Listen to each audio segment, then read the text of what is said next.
100 years ago, the French people offered the arriving immigrants of the United States the Statue of Liberty, symbolizing the aspirations of the two peoples for freedom.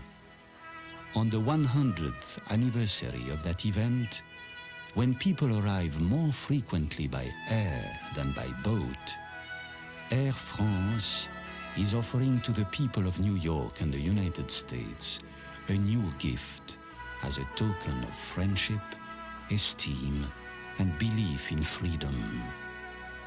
This latest symbolic gesture will greet people arriving by air rather than sea at Kennedy International Airport, and will celebrate 40 years of transatlantic air travel between France and the United States. Throughout time, works of art have accompanied important social and historical events. To commemorate the 40th anniversary of transatlantic service between New York and Paris, Air France commissioned the international artist Yaacov Agam to create a sculpture denoting this important occasion. The result, Les ailes du cœur, wings of the heart, represents a heart with fluttering wings in movement, and is symbolic of the friendly relationship between the French and American people and the freedom they have to come together through time and space. The unusual work which Agam designed exemplifies the evolution of the human spirit in its quest for freedom and ability to transcend old boundaries. With his inimitable genius, Agam transforms matter and form into strange and almost unreal shapes, from oscillations to vibrations and from swing to balance. His work embodies the true essence of movement in 4 dimensions.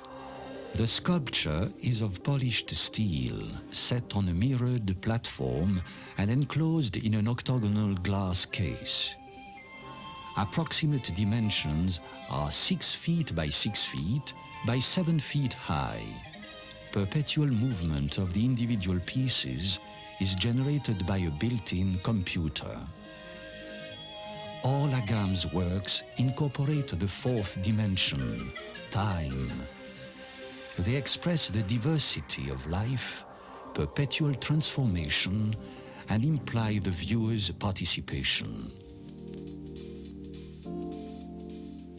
At a ceremony yesterday, New York City Mayor Koch accepted this gift from Air France and the artist for the city and the people of New York. Thank you. Thank you very much. I know him. It is extraordinary, very special. And the original will be where? It will be placed at the Kennedy Airport. Once people who come to the United States come by boat. Right. Now people doesn't come so much by boat, they come by air. And the larger model you will be able to move? It's moved all the time. It's moved by invisible force. It's almost invisible magic. force. It moves by your intellect. That's what. That's the invisible. Now, therefore, I, Edward I. Koch, Mayor of the City of New York, do hereby proclaim July 2nd, 1986, to be French-American Aviation Day here in New York City. For you. And at a ceremony at the World Trade Center commemorating the 40th anniversary of Air France flights between Paris and New York, Air France chairman Marceau Long unveiled the sculpture and presented it to Stephen Berger, Executive Director of the Port Authority of New York and New Jersey. It is a great pleasure for me as Executive Director, on behalf of this institution, the Board of Commissioners, as represented by our distinguished Vice Chairman, to join in this program with one of the great transatlantic air carriers that has helped make New York America's #1 air travel gateway. Air France is as much an institution at our airports as it is around the world. We are, of course, especially pleased that our French guests could be here, for just in a moment's time, we will be celebrating the centennial of the Statue of Liberty, which is France's magnificent gift to this country.